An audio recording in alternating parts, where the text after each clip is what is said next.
Last week, we started in our series, Pause, and we saw that those who wait on the Lord have some benefits. Those who wait on the Lord will renew their strength. Those who wait on the Lord shall soar. They'll rise up with wings just like eagles. If they just wait on the Lord, those who wait on the Lord will run and they won't get weary. They won't get tired. They will walk and they will be able to do it relentlessly without even fainting. We clearly saw that there are benefits to waiting on the Lord. And so, my question that I want us to wrestle with as we progress through this series is why then is it so hard for us to wait on Him? If that's true, what's written in the book of Isaiah, why do we struggle to wait on God? Let's go ahead and pray before we get into this week's text. Father, we come before you thanking you. We bless you. We praise you. Really, all that we want to happen today is for you to be glorified. And so for me, that means that I must decrease and that you must increase. Holy Spirit, please do what I cannot do. In the name of Jesus, I pray. Amen. Amen. On November 10th, in my hometown of Elberton, Georgia, I don't know if I've ever told you, that's where I'm from.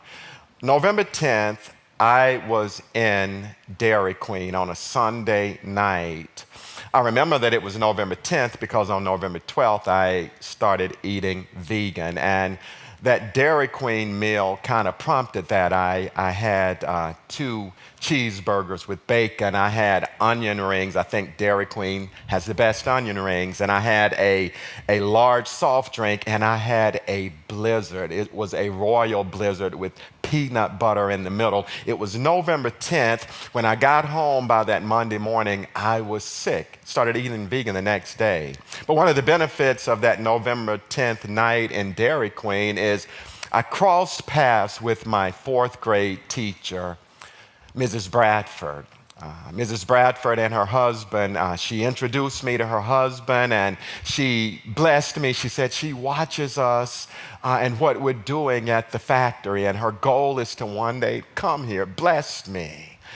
Mrs. Bradford, my 4th grade teacher, the part that I didn't say is she was my 4th grade teacher only for a few months, towards the end of the school year. You see, my initial 4th grade teacher, Mrs. Jackson, got pregnant and had a baby. And so Mrs. Bradford came in towards the end of the school year, and she could not have been any nicer. She was a young, vivacious, very pretty young lady who was new to teaching. One of the things I remember about her is she was so hip that she played softball with us or basketball with us on the playground, and she was so nice.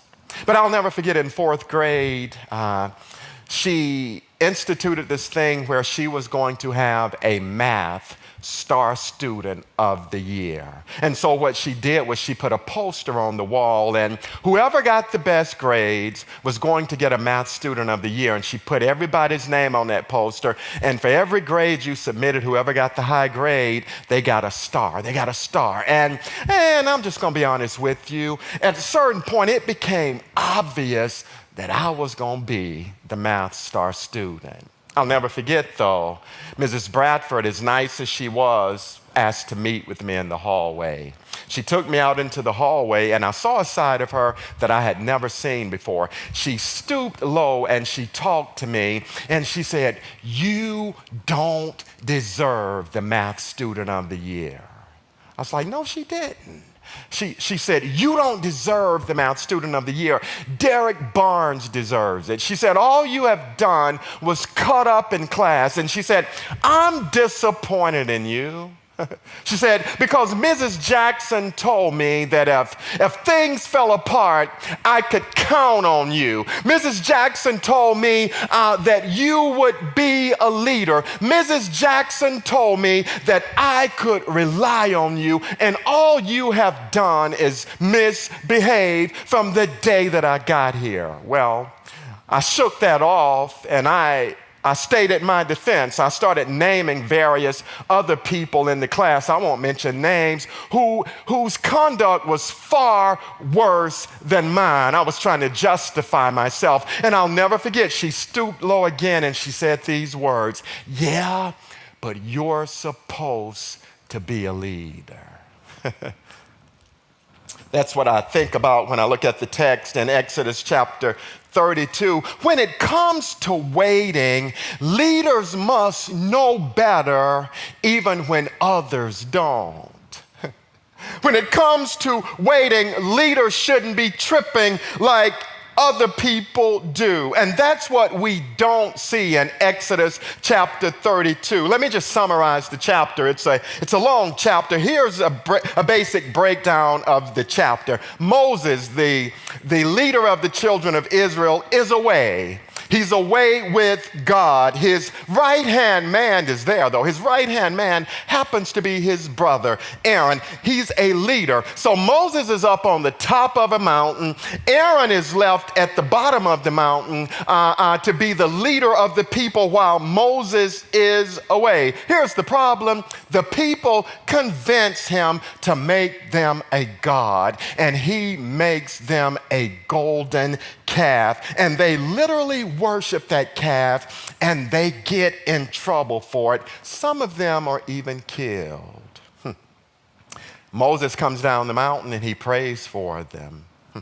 And I'm making this summary short. So here's what we see in Exodus chapter 32. We see idolatry, then we see immorality, and then we see intercession. Because the people couldn't wait.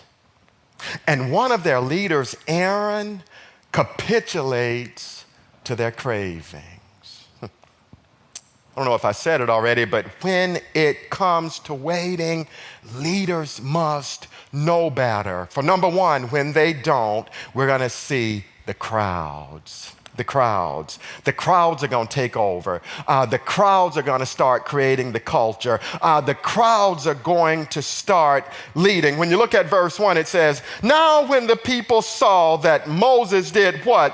He delayed. When they saw that he delayed coming down from the mountain, the people gathered together to Aaron and said to him, 'Come, make us gods that shall go before us. For this Moses, the man who brought us up out of the land of Egypt, we don't know where the brother at. We don't know what has become of him.'" In other words, the people are saying this: we tired of waiting on our leader. But the question is this: where is your leader? He's up on a mountain. What is he doing? Is he hiking? No. Is he snow skiing? No. Is he in his log cabin drinking hot chocolate? No. Your leader is on a mountain hearing from God. Your leader is on a mountain getting culture and instructions from God for 40 days and 40 nights. But I can hear the crowd. They became like the group Foreigner. I can hear them saying, "We've been waiting for Moses to come back to our lives. We've been waiting for Moses for 40 days and nights." The crowd can't wait. They cannot wait. And so when you look at verse 2, it says, "And Aaron said to them, y'all tripping. We ain't going to commit idolatry. Moses left me in charge. I'm not going to break the rules. I'm not going to break the covenant we make with God." That's not what Aaron, the leader, says. My Bible says Aaron said, hey, break me off your golden earrings, which are in the ears of your wives, your sons, and your daughters, and bring them to me. For a moment, I'm going to go from being a priest, I'm going to start being a jeweler. I'm going to compromise to please the crowd. So all the people broke off their golden earrings, which were in their ears, and they brought them to Aaron. They brought him to him, and he received the gold from the hand, and he fashion it with an engraving tool, and he made a molded calf. Aaron, you're supposed to be a priest, not a jeweler. Pastor, you're supposed to be a pastor, not a politician. You're supposed to be a pastor, not a tap dancer for people. When you look at the text, here's the thing that you can quickly learn about the crowd. The crowd will inevitably do what's easy, even if it's evil. Do you want to know what the problem is with the crowd in this text? And typically in life, the crowd needs a God they can see. Here's the problem. You're liable to get in trouble when you have to see God in order to worship Him. Can I say that again? You're liable to get in trouble when you have to see God in order to worship Him. Leaders, don't fall into the trap that the crowd has fallen into. Sometimes, leaders, you're going to never see God in certain seasons, but wait on Him and worship Him anyway. Sometimes, leaders, you're not going to hear from God, but wait on Him and worship Him anyway. Sometimes it's going to be easier to worship your money or to worship your job or the material or the culture in which you live. But I beg you, leaders, wait and worship. The other morning when I was reading the text, it was early in the morning, I got on my knees and I prayed this prayer. And I said, I'm going to make this prayer a homework assignment. I got on my knees and I prayed this, and it's our homework today. Simply pray this: Lord, I will worship you even if I cannot see you. I didn't know that that was going to be a part of my sermon, but I found myself telling him this: God, to be honest, I don't feel like I see you all of the time, but I'm going to wait on you and I'm going to worship you. I'm not going to worry about the emails I get. I ain't going to worry about the text messages I get. I'm going to lay right here in your presence. I dare you during this season to proclaim that. I dare you during this season to declare that. Because that ain't what Aaron did. Aaron didn't have this mindset. Verse 5, it says, so when Aaron saw it, he built an altar before a little g God, a calf. And Aaron made a proclamation and said, tomorrow is a feast to the Lord. Then they rose early on the next day, offered burnt offerings and brought peace offerings, and people sat down to eat and drink and rose up to play. The crowd, I said it already, they always do what's easy, even if they're doing what's evil. But Aaron, can I give you some advice? Or leader that's listening to me, here's my advice. Don't let the crowd's impatience be met by your weakness. And I'm talking to preachers if you're listening, because preachers, we have a weakness, don't we? You know I'm telling the truth, and our weakness is we want to please the people. And it's dangerous when the crowd's impatience meets your weakness. I got some advice for you, leader, and it's not rocket science. Here it is. If you're a leader, don't let followers lead you. I know that's not rocket science, but that's the advice. If you are a leader, don't let followers lead you. If you're the parent, don't let your kids lead you. If you're the superintendent, don't let your teachers lead you. If you're the teacher in a classroom, don't let your students lead you. If you're a pastor, don't let your sheep, even the loud ones, lead you. I'm cheating a little bit and going to the end of the text. See, acquiescing to the crowd can be deadly. I'm going to let that sink in. When you capitulate to the crowd, it can be deadly. It's bad when you're pleasing the crowd is simultaneously killing the crowd, and they don't even know it. When it comes to waiting on God, leaders must know better, even when the crowd doesn't. Leaders, we wait on God, number one, because we don't want the crowd to take over. But number two, we wait on God because when we don't, there are consequences. There are consequences. Consequences. Excuse me, let's go back to point number two. I'm jumping ahead. There's actually corruption. There's corruption. That's my second point. That's verses 7 through 8 and verses 15 through 24. Consequences and corruption will raise its sleazy head. We see it in verse 7. And the Lord said to Moses, "Go, get down. For your people whom you brought out of the land of Egypt have" what? Corrupted themselves. Corruption. They've corrupted themselves. They have turned aside quickly. It didn't take them jokers long. They did it quickly. They just saw the cloud on the mountain and they've already turned away. They've just seen my power overtake Moses. They've just seen my power on the mountain, but they have already been corrupted quickly. It's been done quickly. And here's the thing, if you read chapter 24, they were just affirming the covenant in a few chapters ago with God. God, we will do what you've told us to do. This wasn't long ago. They were just offering burnt offerings and sacrificing peace offerings, but now they have been corrupted quickly. Corruption doesn't take long. One of the painful things in ministry for me is the transiency of people's commitment. It doesn't hurt me nearly as much when people lie on me as when people stop being committed to their God.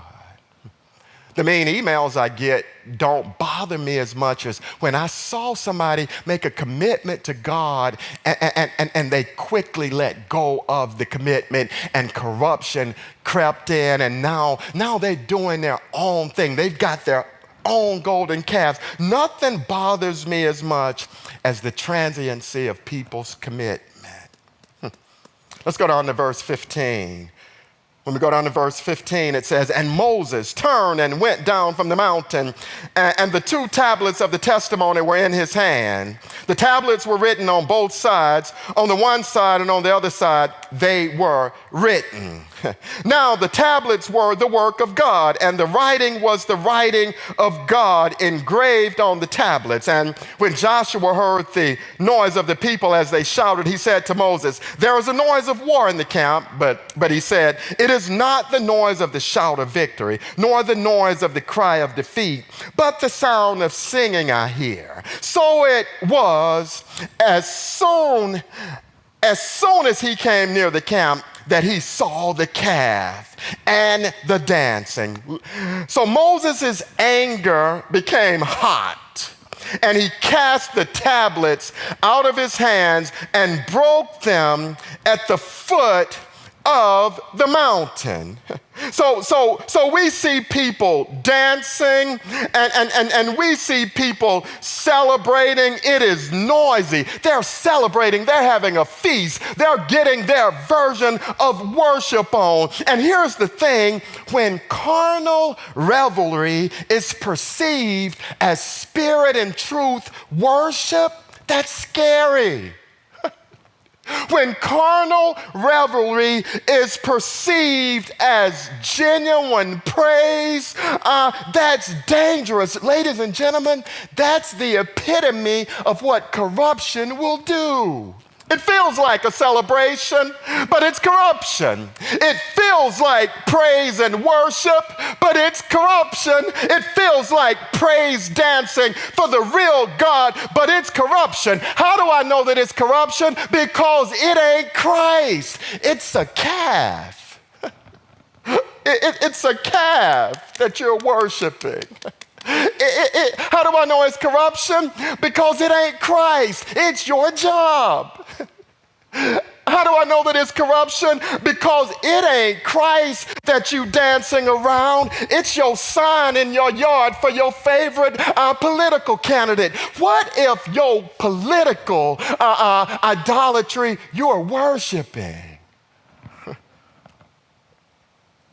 So you look and see that what Moses does, it says his anger, the second part of verse 19, became hot.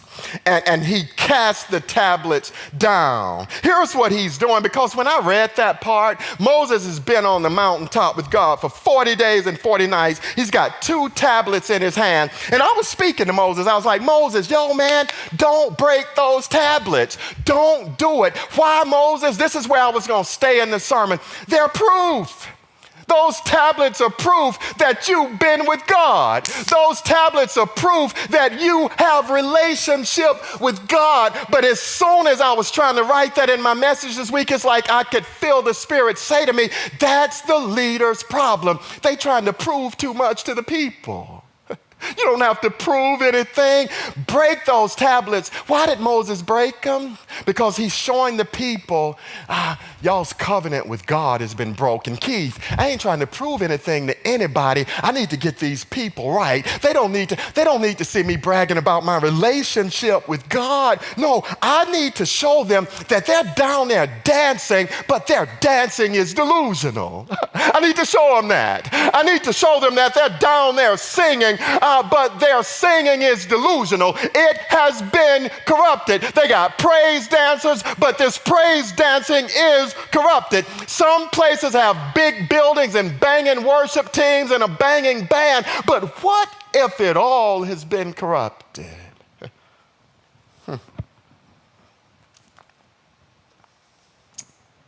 Then he took the calf, Moses did, verse 20. He took the calf which they had made. I love Moses. Moses is gangster. That's a whole nother sermon.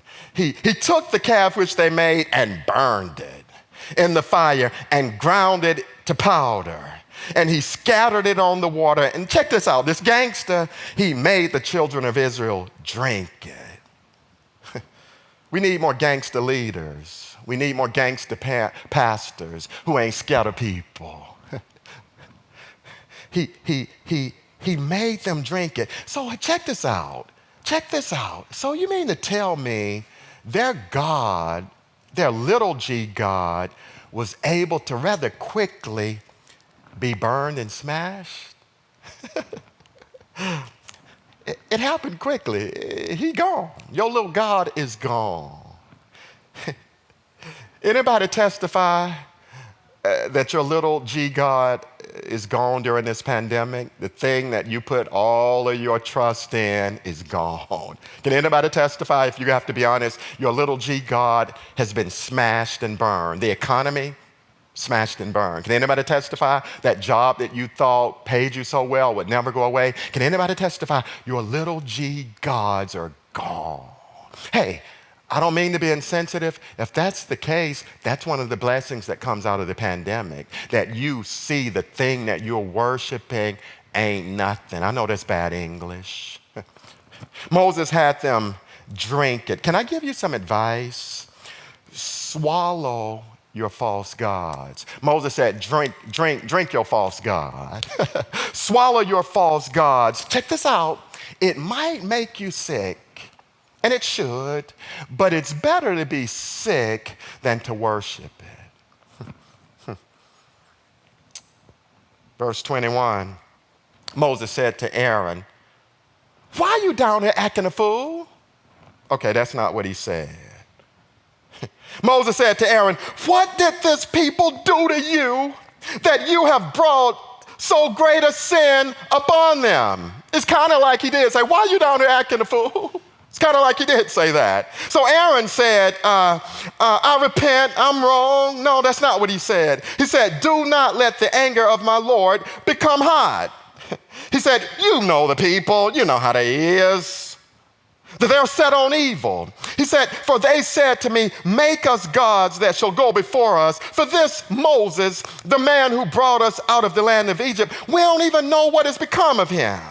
And I said to them, whoever has any gold, let them break it off. So they gave it to me, and I became Jacob the jeweler. And I cast it into the fire. And listen to what he said. And this calf just kind of happened to come out. No, you made it. It didn't just happen to come out. One indicator, by the way, that you might be a part of a corrupt culture is when you have a leader that doesn't take responsibility. They don't take responsibility even when the truth has been exposed. They'll still stand up and lie. Even when their lies are on the big screen, they'll stick with it. It's a good chance you're a part of a corrupted culture when that happens. Aaron, you should know better. You led in corrupt worship. Priest. The thing that we can see from these verses is we inevitably will worship. I hope y'all hear me. We're going to worship if you give us time. We're going to worship. Here's the problem. Worship doesn't require God. Please don't email me. Stick with me. Worship does not require God. Worship can require your favorite team. Worship can include your favorite kid. Worship does not require God. Here's what it requires: worshipers. That's what worship requires. And if God ain't there, the worshipers will make one. In worship, it can be an easy thing to replace Christ with corruption. And check this out, and still feel good while you're doing it. Did you hear what I just said? You can take Christ out of your Sunday morning service and still feel good. Still be touched by that song. They can still sing your favorite song. The preacher can still preach your favorite passage, but Christ ain't even there. And you can feel good, and you can be blessed and highly favored, and you sold your seed, and you got the breakthrough that the preacher told you were going to get. But where in the world is Christ? They're worshiping in a corrupt manner. Why are they doing that? Well, they're waiting in a corrupt manner. And here's the thing that is obvious to me. Waiting incorrectly often leads to worshiping incorrectly. I'll say that 2 more times. Waiting incorrectly often leads to worshiping incorrectly. 1 more time. Waiting incorrectly often leads to worshiping incorrectly, but it feels good. Waiting and gossiping feels good. Waiting and sowing seeds of discord feels good. Waiting and get your high on feels good. Waiting and playing the lotto rather than trusting God feels good. But when it comes to waiting, leaders, we must know better, even when others don't. Third point, when we don't, I said it already, there are consequences. Verses 9 through 14, we clearly see consequences. Verse 9, it says, and the Lord said to Moses, I've seen this people, and indeed it is a stiff-necked people. Now, therefore, let me alone, listen to this, that my wrath may burn hot against them, and I may consume them, and I will make of you a great nation. Somebody ought to say, God is talking about consequences. Consequences here. Let's keep reading. Then Moses pleaded, no, God, ease up, God. What a great leader. Because God is saying, look, I'll start over with you. But he said, no, hold off on your consequences. And he said, Lord, why does your wrath burn hot against your people, whom you have brought out of the land of Egypt with great power and with a mighty hand? Why should the Egyptians speak and say, he brought them out out to harm them, to kill them in the mountains, and to consume them from the face of the earth. Listen to what Moses said. He said, turn, God. Turn from your fierce wrath and relent from this harm to your people. Remember Abraham, Isaac, and Israel, your servants, to whom you swore by your own self and said to them, I will multiply your descendants as the stars of heaven, and all this land that I have spoken of I give to your descendants, and they shall inherit it forever. And then verse 14 has my favorite word in the entire text, so. So Moses is saying, no, God, no, God. And my verse 14 says, so, that's a good so. When you can change God's mind, apparently. So the Lord relented from the harm which he said he would do to his people. Isn't that awesome? But then you go down to verse 20. I've already read it in verse 20. Moses, he takes the calf, he burns it in the fire, he grounds it to powder, he scatters it on the water, and he made them drink it. That's a consequence. It's a consequence. And then when you go down to verses 25 and 26, when Moses saw that the people were unrestrained, for Aaron had not restrained them to their shame among their enemies, then Moses stood in the entrance of the camp and said, whoever is on the Lord's side, come to me. Boy, this sounds like my mama. When my brothers and I did something crazy. Whoever broke this thing, y'all say, well, yeah, whoever did. Oh, can y'all feel what I feel? Consequences are about to ensue. Moses dividing the people up. He said, whoever is on the Lord's side, come to me. And all the sons of Levi gathered themselves together to him. I feel consequences coming. And he said to them, thus says the Lord God of Israel, let every man put his sword on his side. Don't y'all feel consequences about to pop off? It's about to pop off. Put your sword on your side. Go in and out from entrance to entrance throughout the camp. And listen to this. And let every man do what? Kill. Consequences. Kill his brother, every man his companion, and every man his neighbor. Anybody got some neighbors they want to kill? But that's a whole nother sermon anyway. Kill. Consequences. These are consequences in the Bible. They're in the Bible. Can I be real with y'all? These are verses that we preachers try to avoid.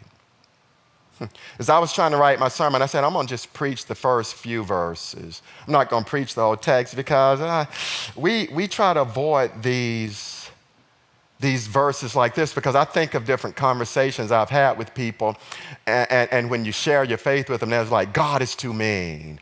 God is too angry. Especially the God of the Old Testament. He's angry. He doesn't seem fair. He kills people. And so, I ain't gonna lie, I wanted to avoid the verses. Here's the thing that might seem antithetical. When we avoid such verses, that's what actually kills people.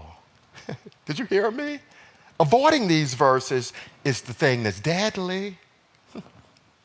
So the reason I'm preaching these verses is this.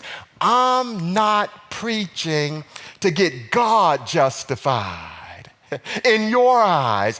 I'm preaching to get you justified in His.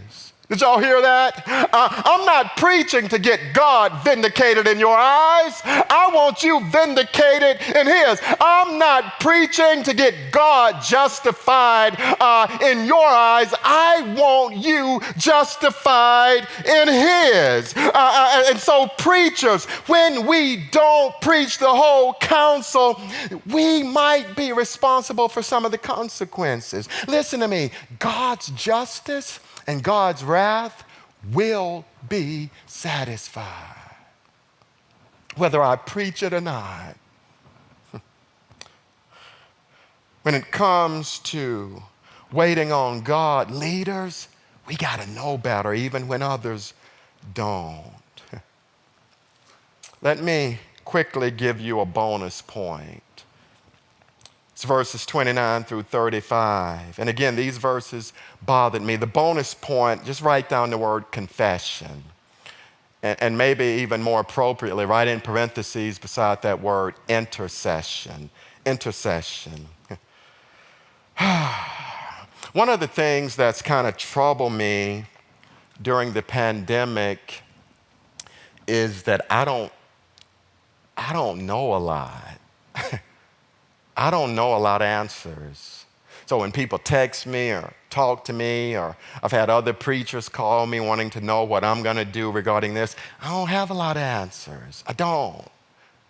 I don't have a lot of answers. I don't have a lot of insight. I'm not like some of you. I'm not a scientist. It seems like everybody on Facebook's a scientist.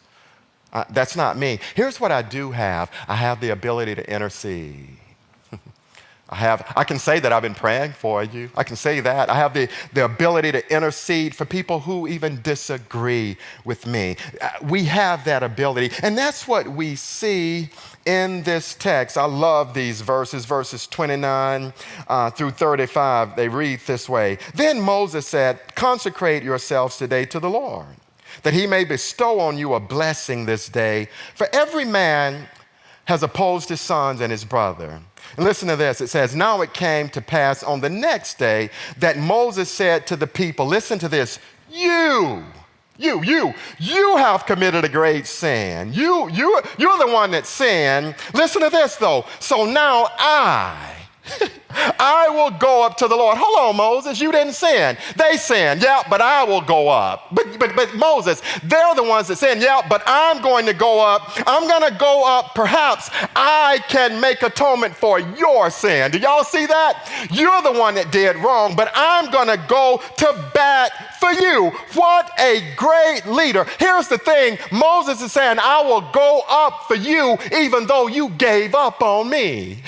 Earlier in the chapter, they have given up on Moses. People that give up on him, he goes up for them. What a great leader. Moses goes up and prays for people who have quit on him, who have stopped believing in him. I told my wife, we love to intercede for church folk, for good folk, for people who almost don't even need prayer. Everything seems to be great. I dare you to intercede for some cow worshipers. I dare you to intercede for somebody who's backbiting. I dare you to pray about somebody's sin who doesn't even like you. They don't believe in you. Listen to me. Moses going up that mountaintop, he doesn't have a Jeep. He's going up that mountaintop to pray. Physically, that's work. To ascend that mountain, it ain't just physical work. To ascend this mountain, that means you got to descend your pride.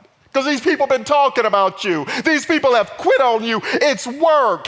It's 40 days and 40 nights that he's already been on the mountain praying and fasting. And now he's turning right back around and going again. That's work. He's going to pray again. Boy, that's a word. Leaders, learn to pray again. I know that you've been talked about, but pray for those people again. I know you've been lied on, but I dare you to bow your knees and pray for them again. I know that people gossiping about you, but pray again. Pray again for sinners. Pray again for quitters. Pray again for stubborn people. Single mom, I know your kids, they don't even obey you anymore. They don't even show you respect, but don't stop praying. Pray again.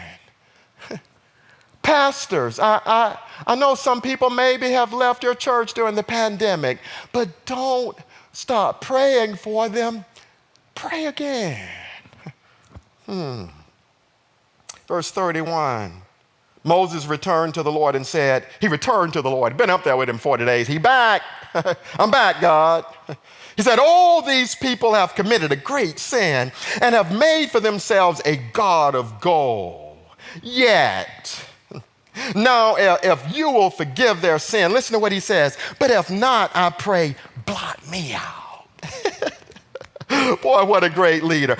Blot me out. Deal with me. Blot me out of your book, which you have written. Here's what I love about Moses' leaders. We can learn from him. Be willing to take a loss so that others can take a win. Yeah, that's the kind of leaders the world needs. Be willing to take a loss so that other people can win. Be willing to be humble so that other people can soar. Be willing to hush your mouth when you want to snap on somebody so that other people can take a win. But listen to me, that's hard. That's hard. That's hard. Verse 33, the Lord said to Moses, so Moses has interceded for the people. Do we see that? And the Lord said, cool, end of the chapter.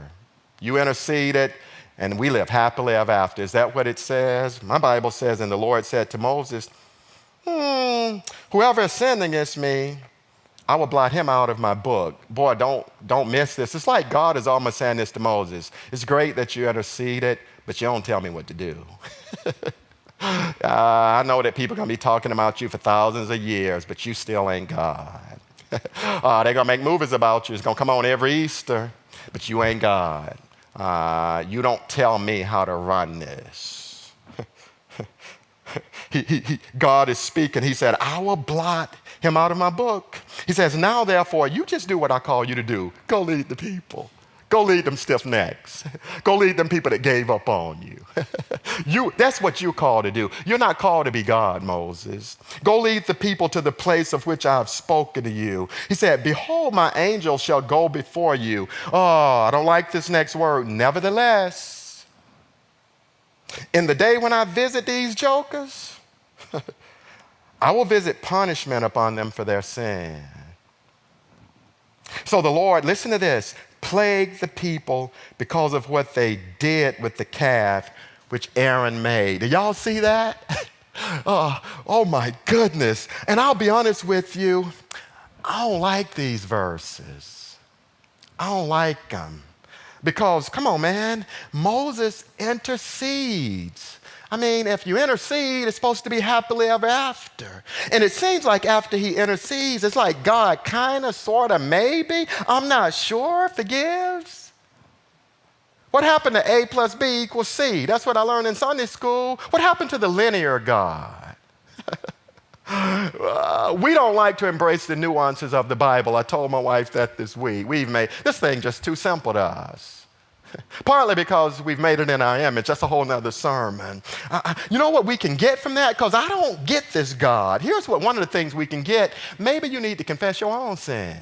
Maybe you need to go up to the mountain yourself. Maybe you need to go in your prayer closet yourself and say, God, I'm wrong. Maybe that's a part of it. I don't know. I just know I don't like these verses. Sorry, don't email me.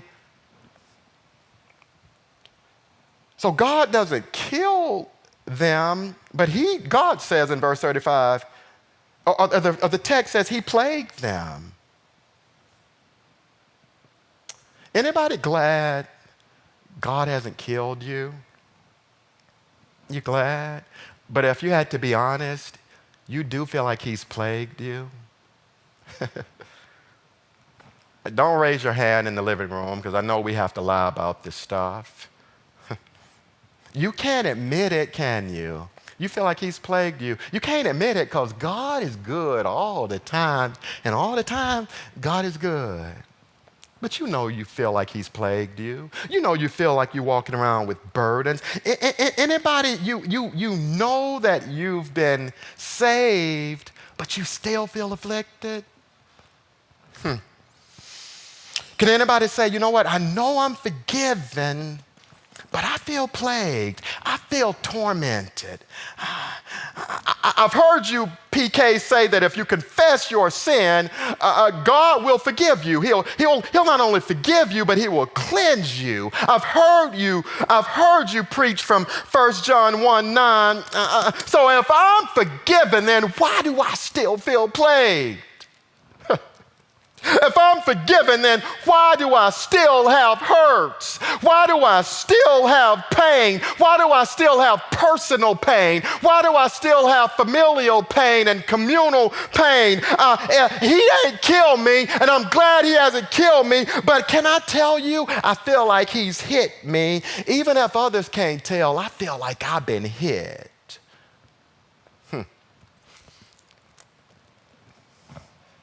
You've heard me talk about my Aunt Big Ma. We called her Big Mom, my dad's sister. She's long dead and gone. When my brothers and I were little boys, we were at Big Ma's house. We were having like a barbecue, and I remember Big Ma and her husband, Fafa, and my Aunt Ella Mae, they were making homemade ice cream and hot dogs and stuff on the grill. And my brothers and I and my cousins were playing hide and seek. And so one of my cousins was counting 5, 10, 15, 20, 25, 30. And I began to run around Big Ma's raggedy house. I began to run around that house, and I was clocked at about 35 miles an hour. And I turned the corner and I slipped and I fell. I fell on some sharp rocks, and I hit my knee, and blood began to gush out of my knee. And I'm pretty dramatic. I cried like I was in the movies. I went crazy. I cried like that. I went crazy. They could hear it all over. I cried loudly to the point that my brothers and my cousin rushed from the other side of the house, and blood was everywhere, and my knee was ripped open, and my brothers and my cousins grabbed me. They picked me up and took me around to the front of the house where the hot dogs were on the grill, and where my Fafa was grinding his homemade ice cream maker. And when I got around there, blood was all over the place. And my Big Ma, she didn't even overreact. She said, "What's wrong with you?" I'm like, "You don't see this blood? What's wrong with you?" And so what I did, because of my wound, I confessed to Big Mom what was wrong. Y'all are missing me. I confessed what was wrong. And here's what she did. She cleansed me. She cleansed me. She cleansed me. I don't know if those of you that are old enough, we used to have this red stuff that the nurse would put on your wounds in school. It was red, and it was literally hell in a can. You remember? It burned you worse than fire. Big Mom sprayed some of that hell on my wound. I confessed what was wrong with me. She opened up the can, sprayed it, she cleansed it, and she wrapped gauze around my leg. But listen to me. I'm 50 years old now. I don't know if the camera can catch that. I still have the scar. Do y'all see it? I'm 50 years old, birthday September 23rd. I still have this scar. I'm healed, but I still got this scar.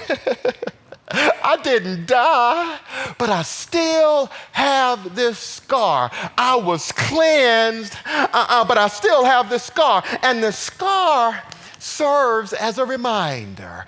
It's a reminder to be careful not to go back to what hurt you before. Don't you go back to what almost killed you before. So God's earthly wrath that bothered me for a lot of this chapter, verses 33 through 35, bothered me until it hit me. God's earthly wrath is a reminder not to go back to what nearly killed us, but we survived. It didn't kill us.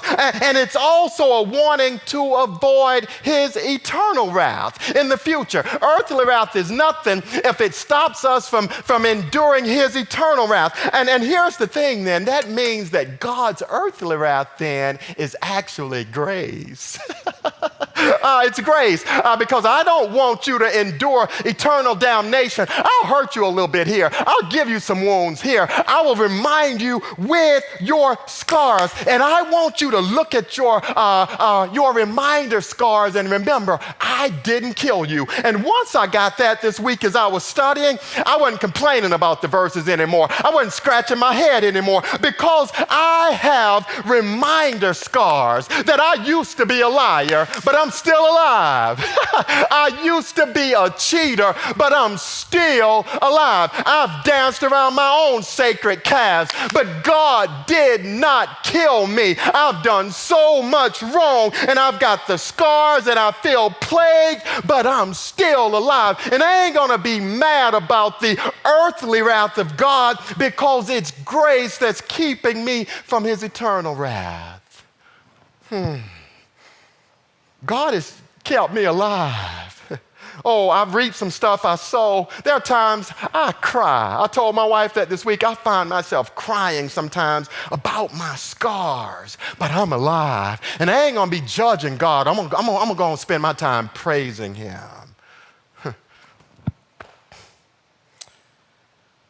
Mrs. Bradford, in the 4th grade,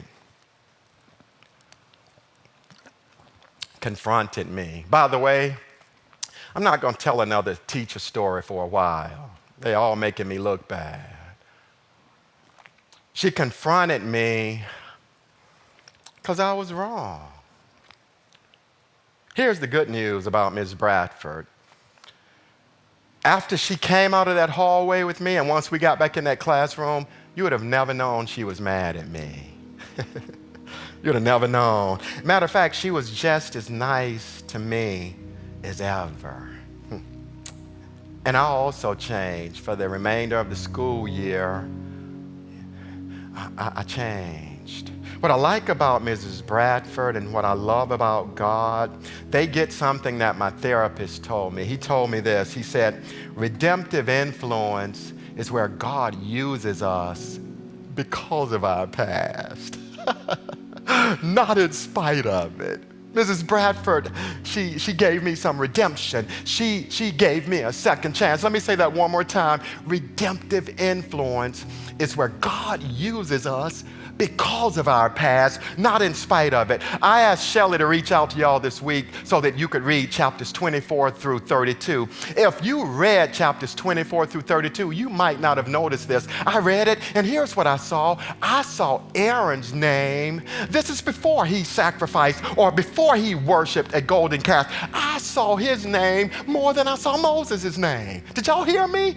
God knew that he was going to mess up, but God, in other words, God still had a plan for him. Knowing he was going to lead people into idolatry, knowing that he was going to lead people into immorality, God still had a plan for him. And if you read after chapter 32, you will see Aaron the priest. God didn't kill him. You'll see Aaron the priest. God still used him. God still gave him a second chance, even though he should have known better. That's the good news for you, leader. Maybe you fail like I failed, but God still has a plan for you. And maybe he can use you because of the hell that you did, because of the wrong that you did. Maybe he can use you because you've been a little stressed out there during this pandemic, and now you can relate to other people that are stressed. God can take the hell that you committed, and I promise you, he can redeem you, and he can redeem it.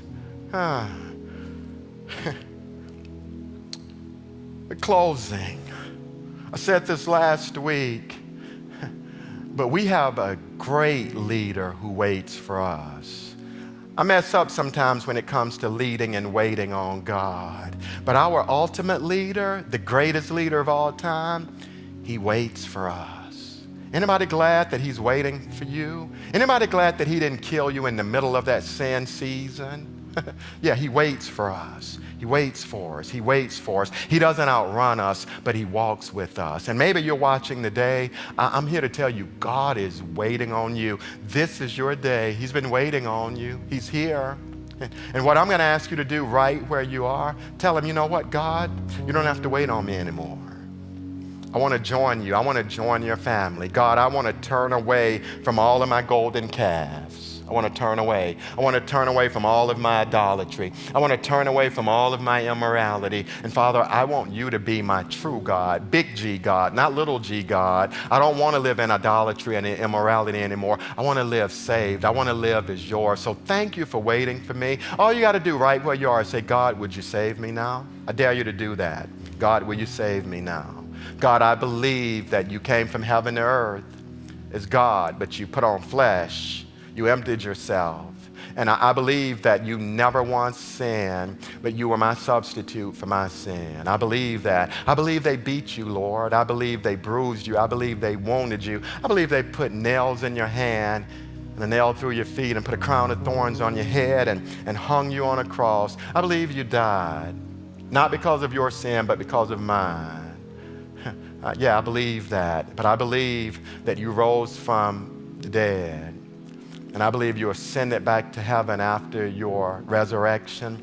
And I believe you're coming back. You ought to tell him right where you are. Just say something like this: thank you for waiting on me. Tell him this. Say, you don't have to wait any longer.